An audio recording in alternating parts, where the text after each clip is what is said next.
गाह्रो भइसक्यो उठाउनु भनेको क्या कहाँ उठाउँछु पाइन च्याप त कस्तो भएको थियो भन्नु त अनि पाइट गरी झ्या देखाएर हुन्छ तपाईँले कहाँबाट देखाउनु त पाइनको रिस नि उचाल्नु उचाल्नु पावर चाहियो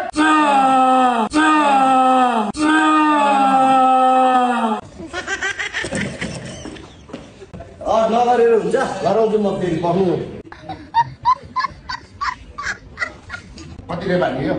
4 रेप हाल्नु पर्यो सर है सुरुमा त्यसपछि म ल पुग्ने चाहिँ कति रेप हामी 12 रेपसम्म जान्छौँ ल लेट्स गो 4 हाल्नु पर्छ 4 हाल्नु पर्यो सुरुमा 1 2 3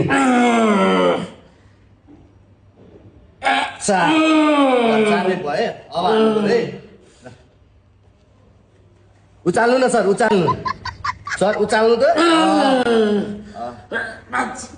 उचाल्नु उचाल्नु पावर चाहियो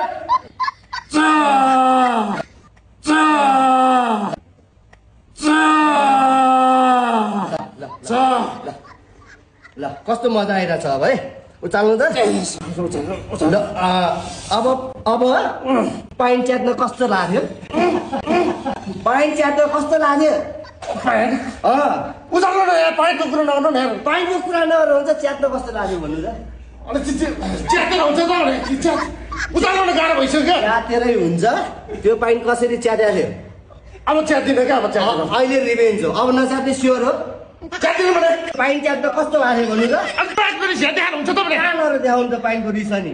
यहीँ देखाउने हो एक्सर्साइज गर्ने ठाउँमा तपाईँ पसलमा पाइन च्यात्ने म यहाँ देखाउने कस्तो उचाल्नु भने गाह्रो भइसक्यो ल अबदेखि च्यात्ने कि नच्यात्ने भन्नु त नच्यात्ने कसम हो नि कसम ल कसम कसम हो नि कसम ल ल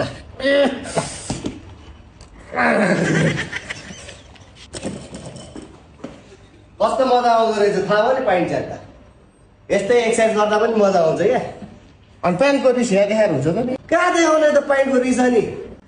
यहीँ देखाउनु त हो नि भोलि गरिदिनु पाइनको रिस यहाँ देखाएर हुन्छ त कहाँ गरेर देखाउनु त यहीँ देखाउने ल भोलि मैले यस्तो पेलाउँछु नि भोलिदेखि कोहीसँग गर्ने होइन मैसँग गर्ने हो बवाल पेलाउँछु भोलिदेखि म आउँदिनँ भोलिदेखि त्यस्तो हावा कुरा म आउँदिनँ भोलिदेखि त्यस्तो हुनेवाला छैन फेरि मसँग बिस्तारै गर भोलिबाट मैसँग हो तर दरब पेल्नेवाला छु के भन्ने गाई हराउँछु म फेरि